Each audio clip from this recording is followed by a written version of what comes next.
Bigla ang kumanta just in breaking news na bigla ang lahat dito. Sen Bato de la Rosa bumuelta na. Ayan, syempre itong balitang ating matutunghayan ngayon ay nagbula kay Balitang Pinoy TV at ilalagay ko sa description box ang link ng channel ni Balitang Pinoy TV para maging updated po kayo sa mga balita na kanyang inihahatid sa atin. At syempre ito po ang inyong lingkod na si BT na magbibigay ng reaksyon at komento dito sa video na ating matutunghayan ngayon. At huwag na natin pagtagalin at sabay-sabay na nating panoorin ang laman ng video na hatid sa atin ni Balitang Pinoy TV at bibigyan natin ng reaksyon ng balitang ito. Pasok! Magandang araw sa atin lahat mga kababayan. Ayan. Dito na naman tayo sa Magandang another araw episode din. ng ating vlogs. Pag-uusapan natin ngayon, ito po, no? Oh. Si Presidente Bongbong Marcos, na-shock siya dito sa sagot ni Senator Bato de la Rosa, ha? Tumpak ang mga sinasabi ni Senator Bato de la Rosa laban dito sa administrasyong Marcos. Okay? Sa sobra niyong pambabatikos dito kay sa mga Duterte at sa mga kaalyado ng Duterte, nakakalimutan nyo na ang pagtugon ng mga problema ng mamamayang Pilipino. Yes. Ayan, Oh, yan. sampal sa mukha ninyo ang sinasabi ni Bato. Mamaya, pag-usapan din natin yan, ha? At itong panglas na ating pag-usapan ay itong si Kaado, no?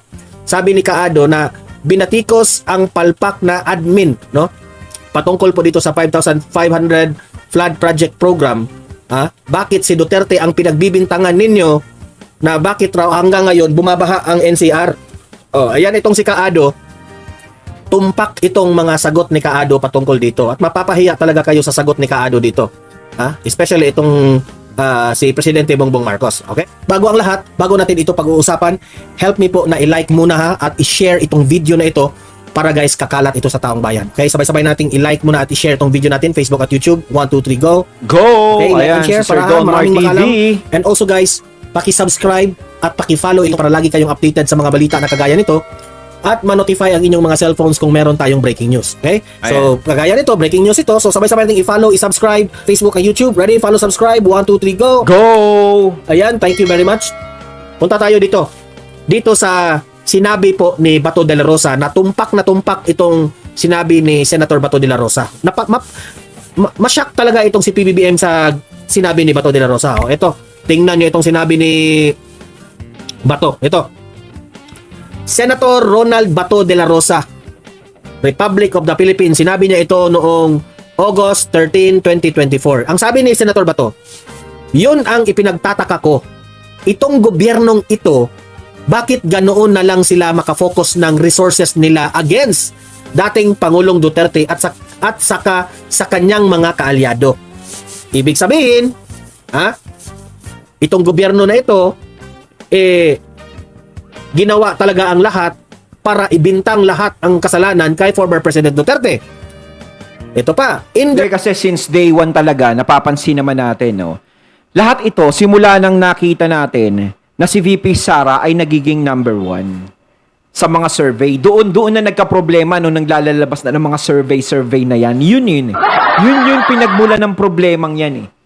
Yung sinasabi nila kung may bukod pa, para sa akin, yun yung talagang naging ugat. Dahil syempre may mga taong nangangarap. No, sinasabi ko nga lagi, mga taong nangangarap sa posisyon. 'Di ba? Gusto nilang makamit kung ano yung nakamit ng presidente. 'Di ba? Pero ngayon, sa tingin nyo, kayong mga gusto nyo makamit yung pwesto ng pangulo, sa tingin nyo ba makakamit nyo ngayon sa ginagawa nyo? 'Di ba? Hindi. Kaya nga sinasabi ko din, no, nakaraan, mali yung taktikang ginawa nyo. So ito yung sinasabi ni Senator Bato. Bakit kayo nagfo-focus diyan? O, di ba? Bakit kayo nagfo-focus diyan? Para sa akin, ito naman yung masasabi ko.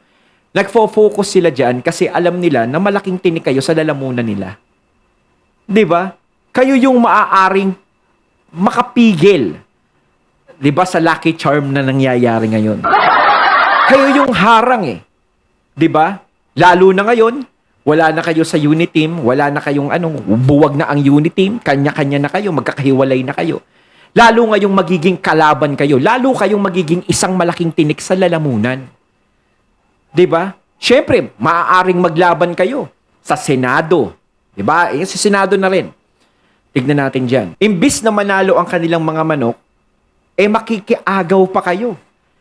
'Di ba? Makikiagaw pa kayo diyan. Iniisip nila, baka manalo yung mga manok ng Duterte.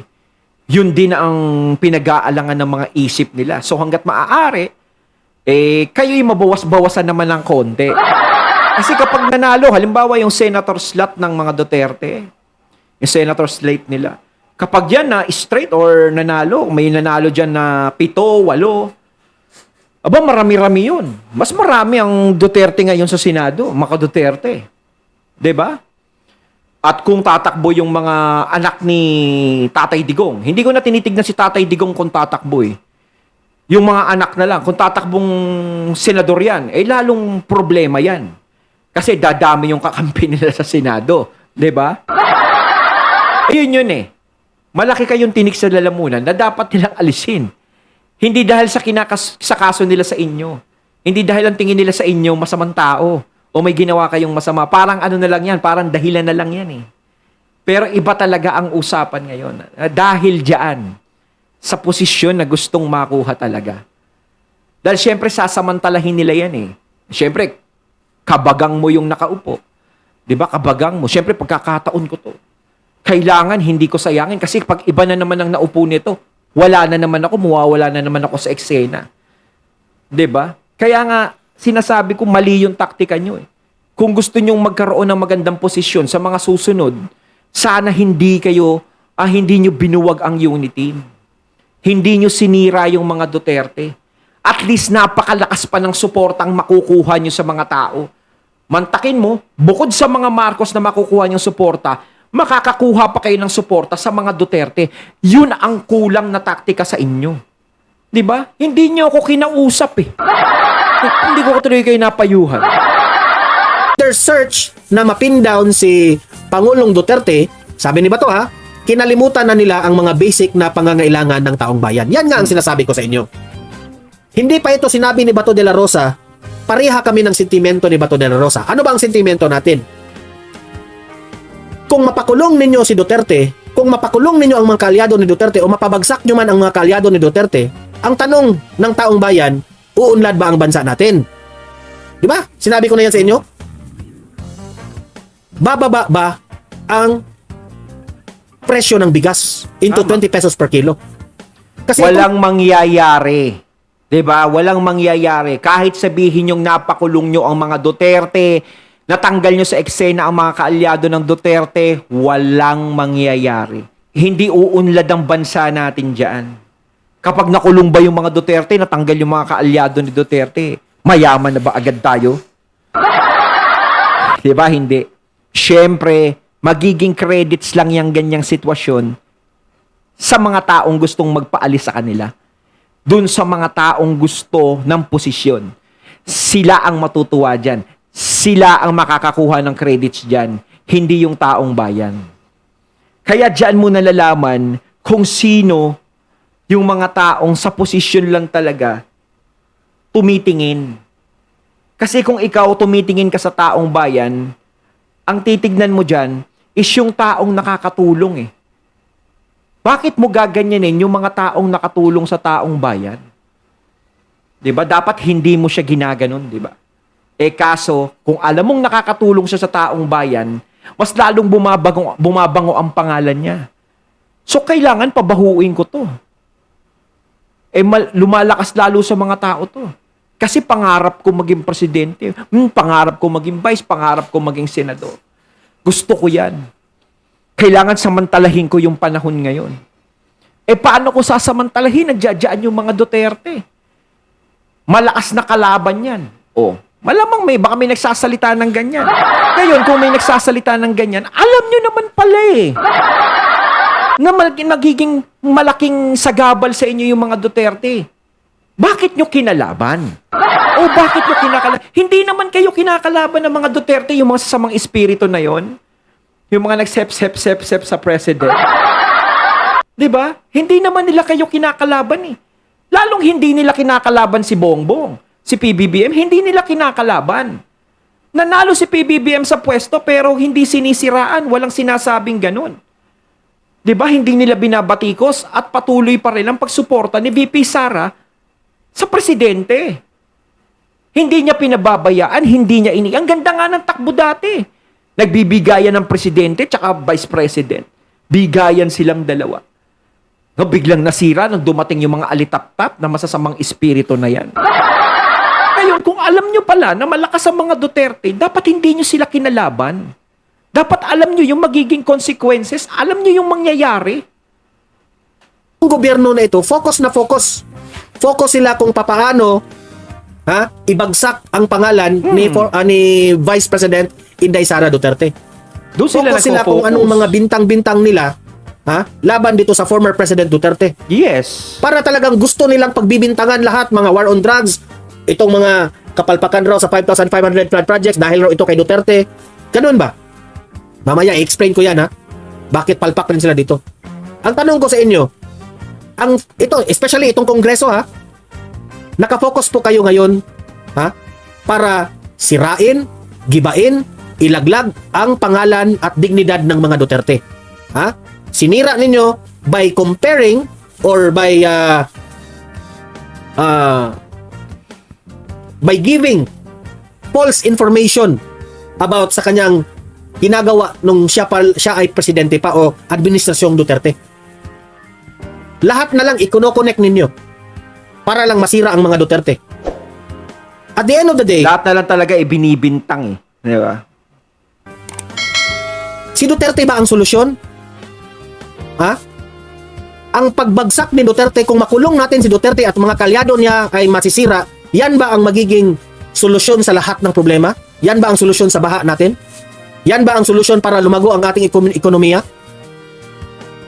Kasi itong administrasyon na ito, nakalimutan na nila na meron silang pangangailangan na basic, na tulungan itong mga mamamayang Pilipino, hindi na natugunan. Hindi, kasi ang tingin nila sa Duterte, threat daw sa gobyerno. Threat daw ang mga Duterte. Threat? Sa tingin nyo, threat? Dapat nung una pa lang naging threat na yun. Di ba? Ay, paano sila naging threat? Tahimik nga sila nung nanalo si PBB. Tahimik Wala naman silang ginagawa. Sinusuportahan pa nga nila Talagang ngayon talaga, siguro tingin nila, threat kasi yan, hindi kami mananalo pag kinalaban namin yan. Yun ang pagiging threat ng mga Duterte sa kanila. Yun talaga. Ayaw nilang aminin. So, kung sinasabi nilang threat na gustong wasakin ng gobyerno, napakalayo ho ng ganun. Diba? Uulitin ko yung sinabi ni FPRRD. Gusto niyang makatapos ng termino si PBBM. Kumbaga, ayusin lang yung trabaho. Ayusin mo yung trabaho mo. Payong tatay yun Payong lolo na lang. Payo ng matanda. Payo ng mas nakakaano. Diba?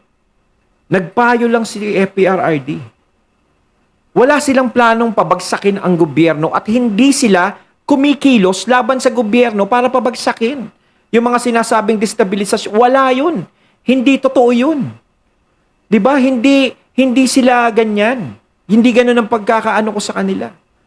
Kasi kung plano nilang pabagsakin ng gobyerno, nung una pa lang, hindi na nila papaupuin yan si PBBM.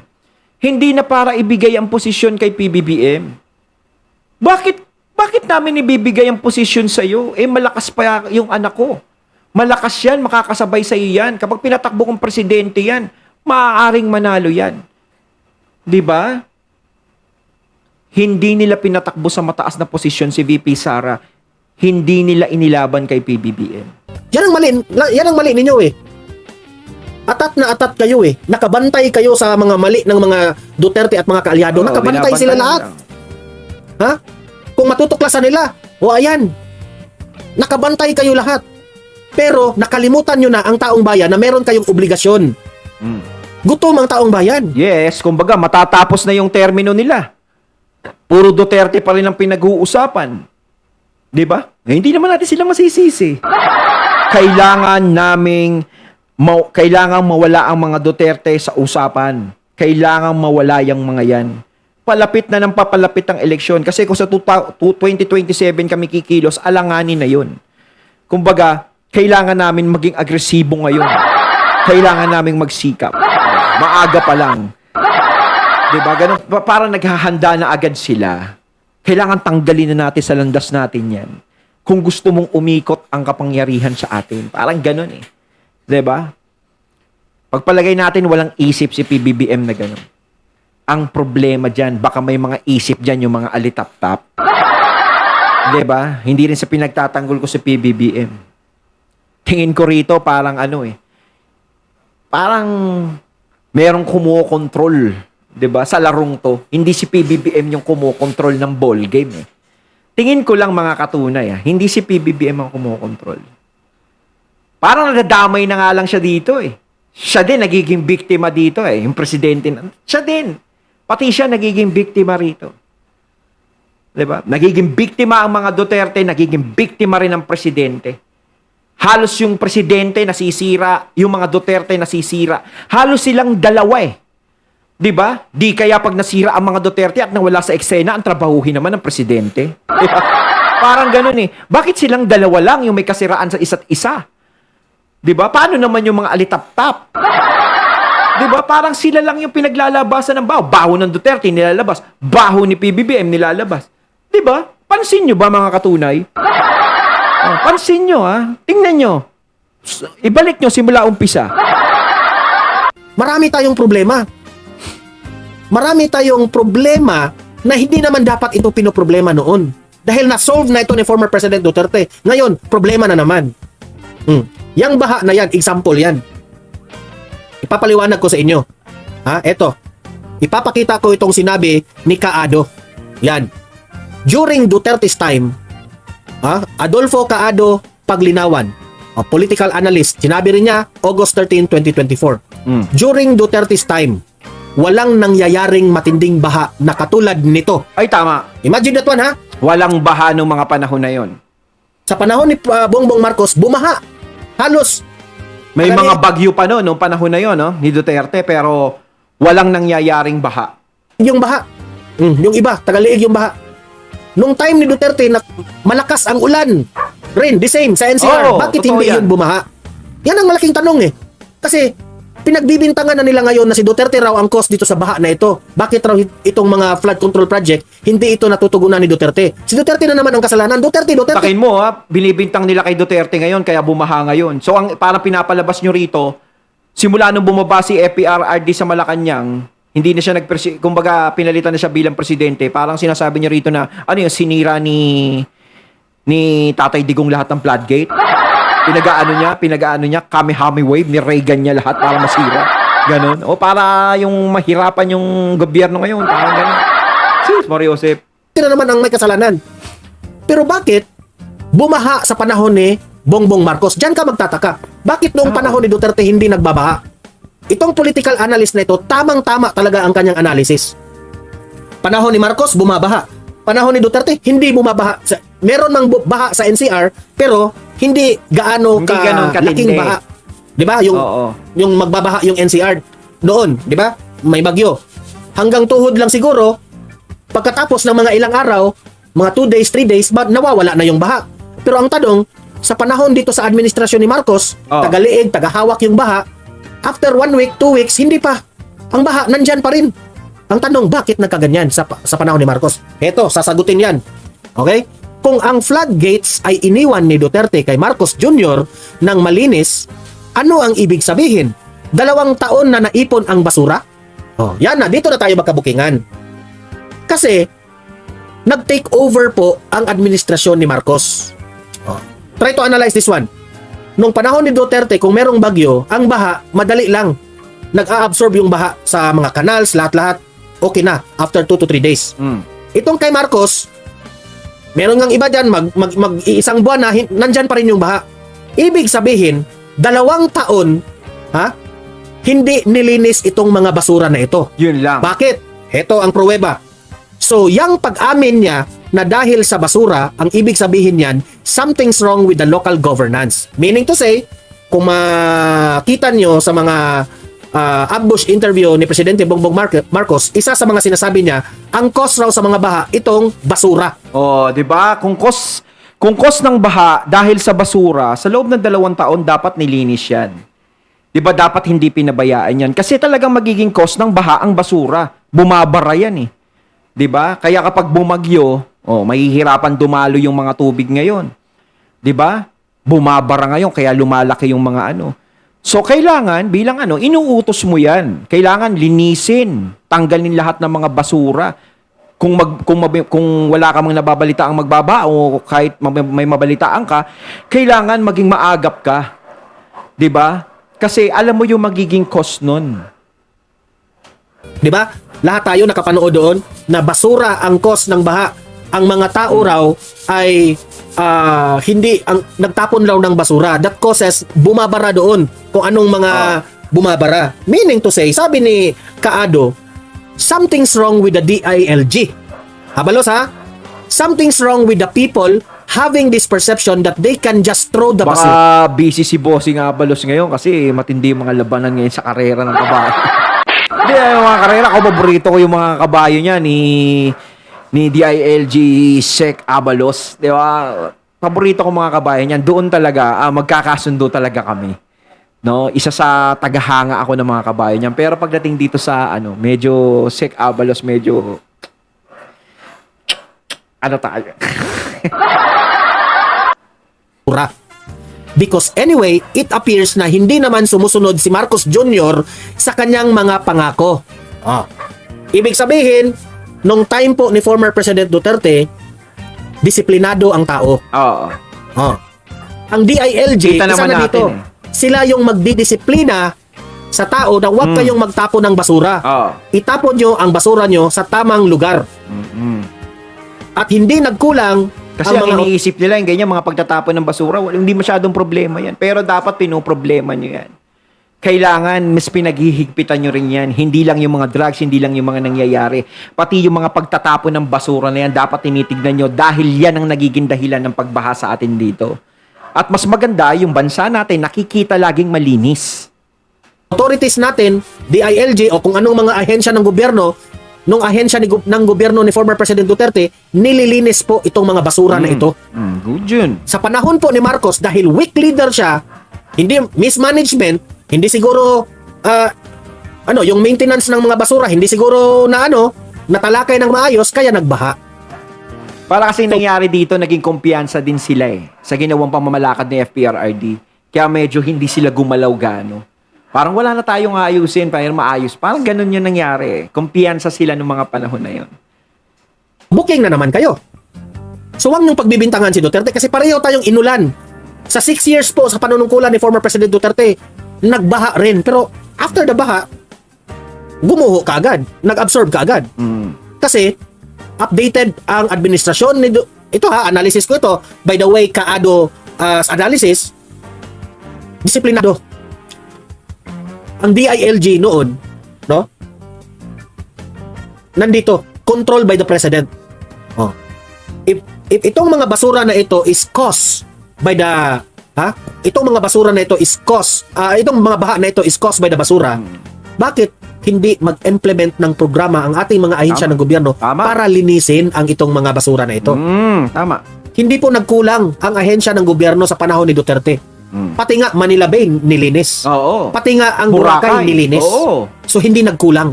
Kaya hindi ganyan, hindi masyadong umepekto yung baha sa panahon ni Duterte. Naintindihan nyo? Yun, natating natunghayan ng video na nagbula kay Balitang Pinoy TV at syempre natunghayan natin ang boses na yun na nagbula kay Sir Don Mar TV. Ayan mga katunay, kayo nang masasabi nyo tungkol dito sa video na ating natunghayan ngayon. Comment lang po kayo sa comment box. So once again, I'm BT and I'm out. Peace.